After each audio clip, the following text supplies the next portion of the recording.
한국 최초의 외계인 우주선 목격이라고 생각했습니다. 빛은 약 3분 후에 완전히 사라졌지만 정지해 있는 것처럼 보였다가 다시 올라가다 사라지는 것 같았습니다. 이 광경을 동영상으로 찍어야 했는데 못 찍어서 너무 아쉽습니다.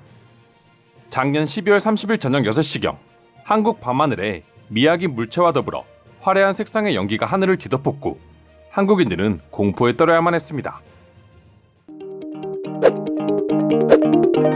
아마 지난달 30일 저녁 퇴근길에 이상한 물체가 하늘에 날아다니는 걸 많은 분들이 목격하셨을 텐데요. 저는 직접 보지는 못했지만 지인들이 계속해서 사진과 동영상을 보내 실시간으로 상황을 지켜봤습니다. 그리고 많은 사람들이 진짜 한국에서 전쟁이 난 것이냐며 공포에 떨기 시작했습니다. UFO가 아니라면 미사일로 보였기 때문이었죠. 하지만 곧바로 발표된 뉴스를 보고 국민들은 안도의 한숨을 쉴 수 있었는데요. 다들 이제는 뉴스를 보셔서 아시겠지만 미야기 물체의 정체는 바로 한국이 자체적으로 개발한 고체연료 우주 발사체였습니다. 군사적 보안을 위해 극비리에 진행되었기에 국민들은 어떤 정보도 얻을 수 없었고 당연히 외신들과 외국인들은 더더욱 다양한 반응을 보여주기도 했습니다. 해외 커뮤니티에도 실시간으로 한국의 밤하늘이 공개되자 일부 외국인들은 결국 걱정하고 걱정하던 한국에서의 전쟁이 시작되는 것 같다. 아직 한국 여행을 제대로 가보지도 못했는데 너무 슬프고 아쉽다. 제발 큰 피해 없이 전쟁이 끝났으면 좋겠다. 전 지금 한국에 있는데 바로 가족에게 안부 전화를 돌리고 있습니다. 저 정말 무서워요 등의 반응을 보여주었죠. 하지만 미야기 물체의 정체가 공개되자 공포에 떨던 외국인들의 반응은 순식간에 한국을 극찬하는 반응으로 바뀌기 시작했습니다.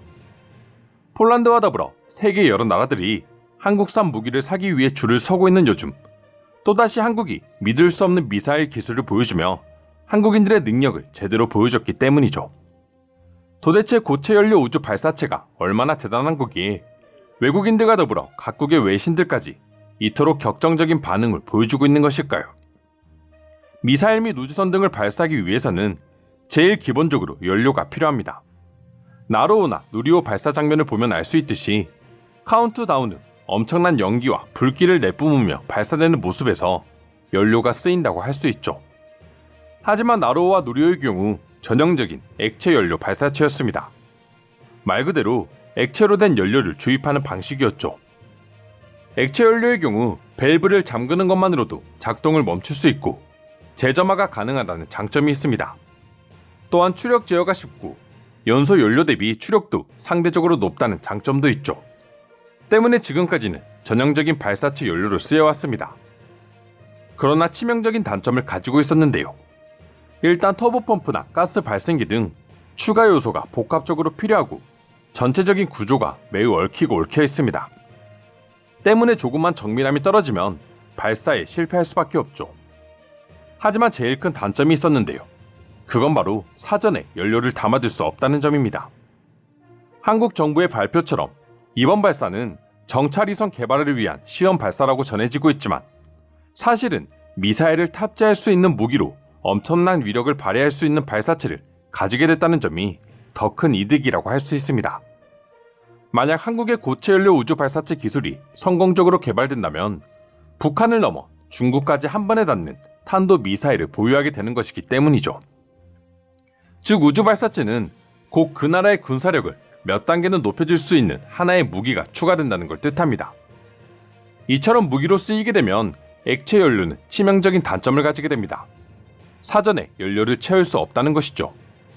부식성이 크기 때문에 만약 미리 연료를 채워두면 탱크 및 각종 부품들이 부식될 수 있기에 발사 직전에 지상에서 연료와 산화제를 동시에 투입해야 합니다. 적이 공격을 퍼붓고 있는 와중에 즉각 출격해야 하는 전투기에 연료를 넣어둘 수 없다면 사실상 무기로서의 가치를 상실한다고 볼 수 있습니다.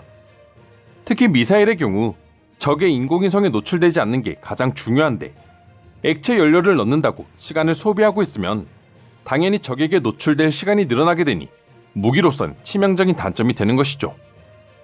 반면에 고체 연료는 액체 연료의 이러한 치명적인 단점을 완벽하게 보완하고 있습니다.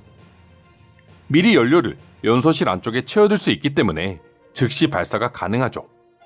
그래서 전 세계 많은 나라들이 우주 개발 및 인공위성 개발을 빌미로 고체 연료를 개발하기 위해 엄청난 자금과 시간을 투자하고 있는 것입니다. 하지만 전 세계가 한국인들의 무서운 무기 기술력에 또다시 감탄할 수밖에 없었던 이유는 한국은 다른 나라들이 그렇게 어려워하던 고체 연료 우주 발사체 개발을 단 10개월 만에 이뤄냈다는 점입니다. 사실 한국은 지금까지 고체 연료 우주 발사체를 개발할 기술이 없어서 개발하지 못했던 게 아닙니다. 한국과 미국 간의 미사일 지침으로 인해 만들고 싶어도 만들 수 없었던 것 뿐이었죠. 1979년 9월 미사일 비약선 흐름에 동참하기 위해 한국은 사거리 180km, 탄두 중량 500kg이 넘는 탄도 미사일을 개발하지 않겠다는 내용의 지침을 자발적으로 채택했습니다. 하지만 주변국들의 미사일 개발이 계속되면서 한국 역시 국가 안보를 위해 조금씩 지침을 완화하기 시작했고 결국 2021년 5월 모든 미사일 지침이 폐지되었습니다. 그리고 미사일 지침이 폐지되기 바로 전에 개정된 지침이 바로 모든 미사일의 탄도 중량 제한을 없앤과 더불어 우주 발사체에 고체 연료 로켓을 허용한다는 내용이었죠. 사실상 한국의 중장거리 탄도 미사일 보유를 허용했다고 할 수 있는 개정안이었습니다.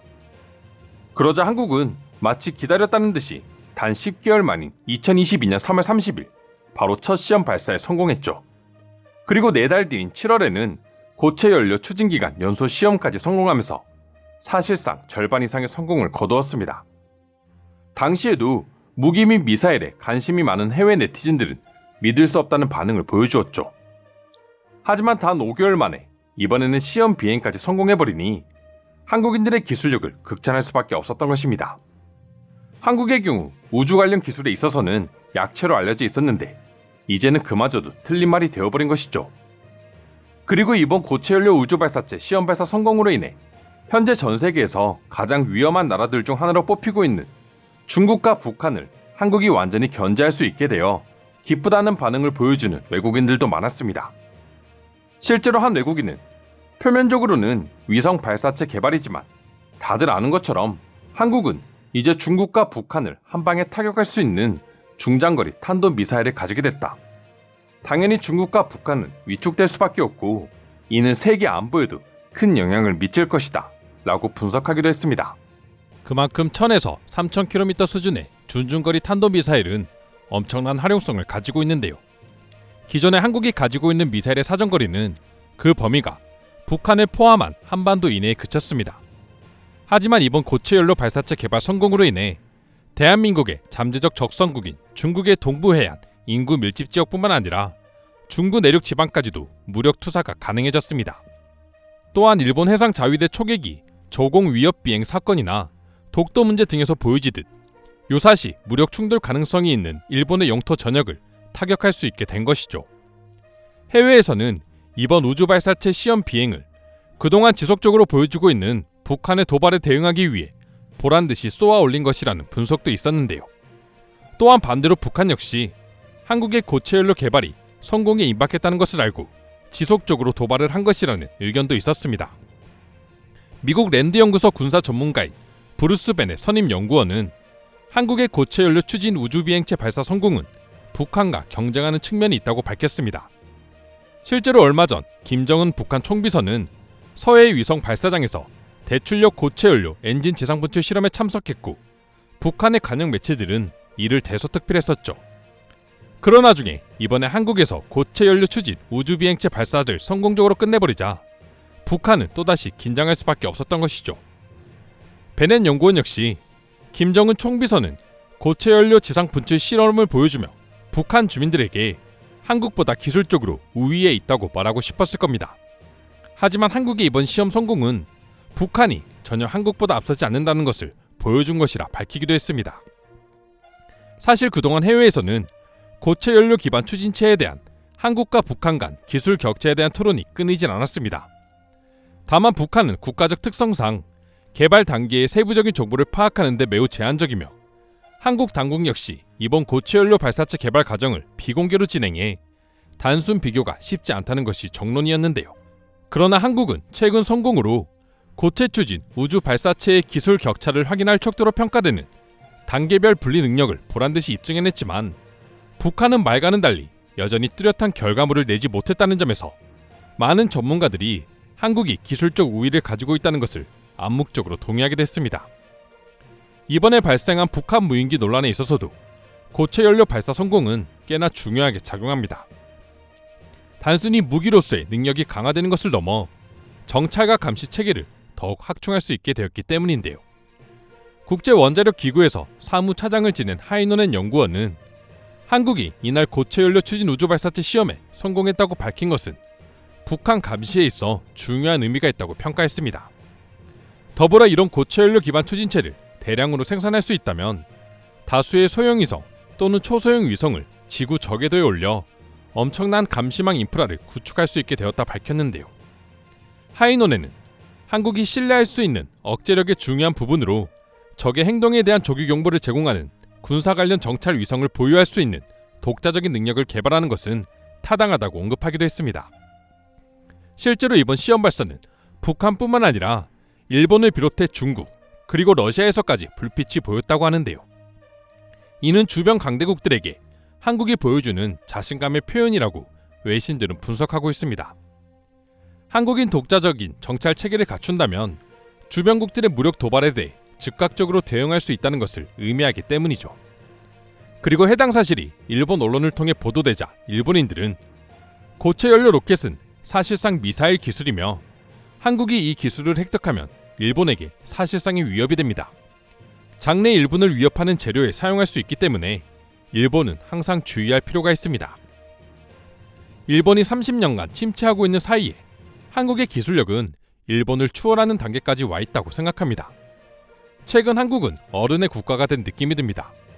앞으로 10년도 안 되는 사이에 한국과 일본의 상황은 역전될 것 같습니다라며 한국의 빠르게 성장하는 기술력에 경계하는 반응을 보여주었죠. 한국은 향후 40여 기의 초소형 정찰 위성들을 저궤도상에 쏘아 올릴 예정이라고 합니다. 북한의 핵미사일 도발 조짐을 거의 실시간에 가깝게 정밀 감시, 추적하기 위해서인데요.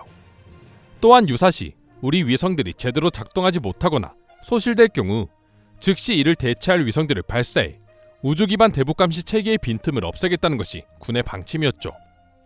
그리고 이를 위해 가장 필요했던 것이 바로 고체 추진 우주 로켓의 국산화였죠. 정말 한국의 관련 기술들이 이렇게까지 성장했다니 여전히 믿겨지지 않는데요. 그럼 지금부터 한국의 고체 연료 우주 발사체 성공 소식을 듣고 외국인들은 어떤 반응을 보여주고 있는지 자세히 소개해드리도록 하겠습니다.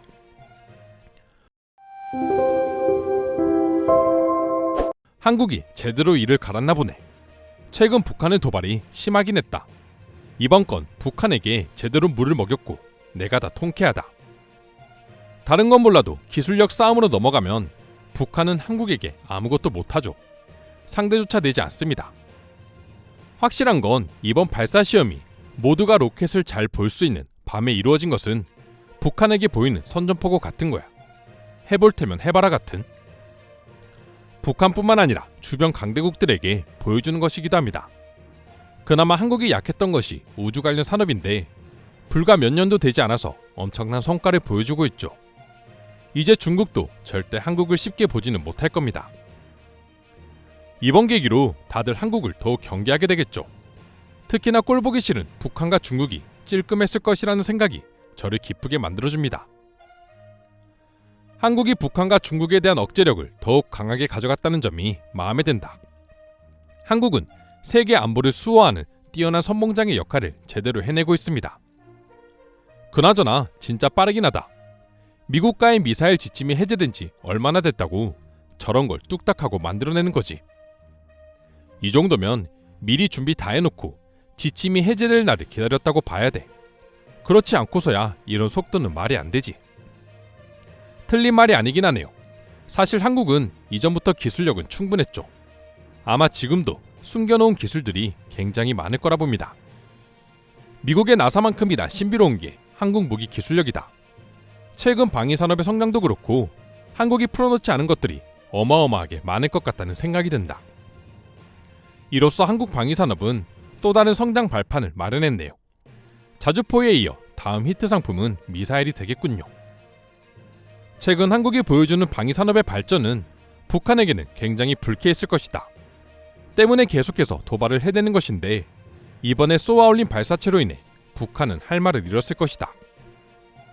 저건 일종의 축포와 같은 거다.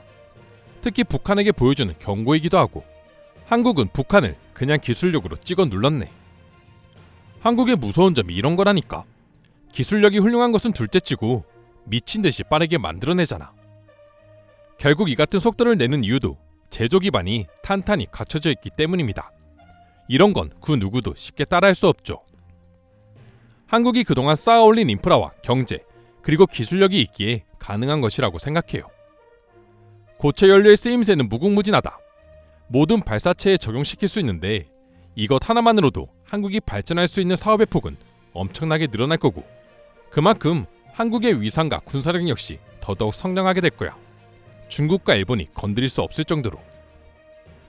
이런 걸 보면 결국 군사적으로 북한과 중국을 견제해 줄 수 있는 나라는 한국밖에 없다는 생각이 든다. 유럽권들은 자기 나라 지키기에 정신 팔렸고 미국은 중국과 경제 싸움에만 몰두해 있지.